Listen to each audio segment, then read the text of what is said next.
സിംഹങ്ങളെ കുറിച്ച് പറയുന്ന ഒരു കാര്യമുണ്ട്. സിംഹമല്ല കാട്ടിലെ ഏറ്റവും വേഗതയേറിയ ജീവി, അത് ചീറ്റപ്പുലിയാണ്. കാട്ടിലെ ഏറ്റവും വലിയ ജീവി ആനയാണ്, അതും സിംഹമല്ല. ഏറ്റവും ഉയരമുള്ള ജീവിയും സിംഹമല്ല, ഏറ്റവും ബുദ്ധിയുള്ള ജീവിയും സിംഹമല്ല. എന്നിട്ടും കാട്ടിലെ രാജാവ് എന്നറിയപ്പെടുന്നത് സിംഹമാണ്. ഈ പറഞ്ഞ മറ്റു ജീവികളെല്ലാം സിംഹത്തെ കാണുമ്പോൾ ഭയന്നു. എന്തുകൊണ്ട്? ആറ്റിറ്റ്യൂഡ്. സിംഹത്തിന് ഇവരെ ആരെയും ഭയമില്ല. സിംഹത്തിന്റെ മനസ്സിൽ താനാണ് ഏറ്റവും ശക്തനായ ജീവി. ഈ ഒരു ചിന്ത മാത്രം സിംഹത്തിന്റെ മനോഭാവമാണ് അവനെ രാജാവാക്കുന്നത്. അത് തിരിഞ്ഞോടാൻ തയ്യാറല്ല. എത്ര ശക്തൻ തന്റെ മുമ്പിൽ വന്നാലും, എത്ര വലിയവൻ തന്റെ മുമ്പിൽ വന്നാലും സിംഹം തിരിഞ്ഞോടി നേരിടും. ഒരു കാര്യം മനസ്സിൽ ഉറപ്പിച്ചാൽ അത് മാത്രമാണ് പിന്നെ അവന്റെ കണ്ണിൽ. ശരീരത്തെക്കാൾ ശക്തി അവന്റെ മനസ്സിനാണ്. That attitude to chase and never fear. സിംഹം നോക്കുന്നത് തന്റെ ശരീരത്തിലല്ല, തന്റെ ഉയരത്തിലല്ല, തന്റെ മുമ്പിലുള്ള സാഹചര്യങ്ങളിലല്ല, ലക്ഷ്യത്തിൽ മാത്രം. Just the target. റൊണാൾഡോയോട് ഒരിക്കലും ഒരു ഇന്റർവ്യൂവിൽ ചോദിക്കുന്നുണ്ട്, മെസ്സിയാണോ താങ്കളാണോ മികച്ച കളിക്കാരനെന്ന്. റൊണാൾഡോ പറയുന്ന ഉത്തരം, ലോകത്തിലെ തന്നെ ഏറ്റവും മികച്ച കളിക്കാരൻ ഞാനാണ്. എന്റെ കണ്ണിൽ, എന്റെ മനസ്സിൽ ഞാനാണ് ഏറ്റവും നല്ല കളിക്കാരൻ. I M the best. Why don't keep this attitude? I will never be the best. നമ്മൾ നമ്മളെ എങ്ങനെ കാണുന്നു എന്നതാണ് മനോഭാവം. അതാണ് എല്ലാ വിജയങ്ങളും നിർണ്ണയിക്കുന്നത്.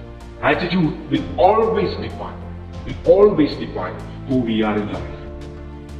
അവർ സിംഹങ്ങളെ പോലെയാണ്. സിംഹം ഇങ്ങനെ 10,000 പശുക്കൾ ഇങ്ങനെ മേഞ്ഞ് നടക്കുന്ന സ്ഥലത്ത് സിംഹം വന്നിട്ട് ഒരു പശുവിനെ ലക്ഷ്യമിടും. എന്നിട്ട് ആ പശുവിനെ നേരെ ഓടിക്കൊണ്ടിരിക്കും. ആ ഓടി വരുന്ന കൂട്ടത്തിൽ ചിലപ്പോൾ കുറുക് പാസ് ചെയ്യുന്ന ഒരു മൃഗം ഈ സിംഹത്തിന്റെ 10 അടി ദൂരത്തെത്തും. ആ മൃഗത്തെ സിംഹം അറ്റാക്ക് ചെയ്യില്ല. ചിലപ്പോ ഈ മുഖത്തിന് നേരെ ഓടുന്ന കൂട്ടത്തിൽ ലക്ഷ്യം തെറ്റി വരുന്ന ഒരു പശു ചിലപ്പോ ഈ സിംഹത്തെ ഇടിച്ച് താഴെ ഇട്ടെന്നിരിക്കും. ആ ഇടിച്ച് താഴെ ഇടുന്ന മൃഗത്തെ അത് തിന്നില്ല. വീണ്ടും അത് എഴുന്നേറ്റ് ഓട്ടം പിടിക്കും. എന്നിട്ട് ആ ലക്ഷ്യമിട്ട കാളെ മാത്രമേ തിന്നുള്ളൂ. അപ്പൊ ഇത് ഈ മഹാന്മാരുടെ വലിയ ലക്ഷ്യങ്ങളൊന്നാണ്.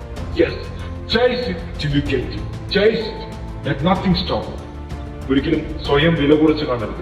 നമ്മളാണ് നമ്മളെ ഏറ്റവും കൂടുതൽ പ്രോത്സാഹിപ്പിക്കേണ്ടത്. നമ്മളാണ് നമ്മുടെ വില തീരുമാനിക്കുന്നത്. നമ്മുടെ എതിരെ നിൽക്കുന്നവരല്ല, നമ്മുടെ മുമ്പിലുള്ള പ്രശ്നങ്ങളല്ല.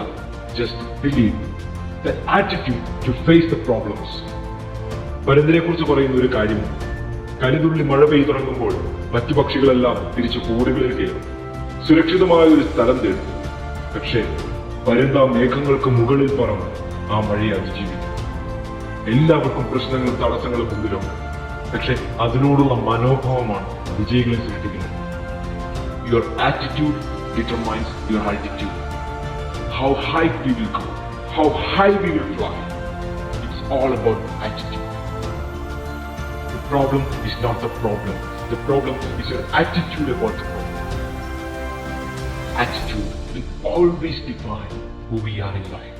Stand up now and chase your dream now. Let nothing stop you. Be the lion. Keep your head straight. Be the lion. If you have the attitude, no one and nothing can stop you.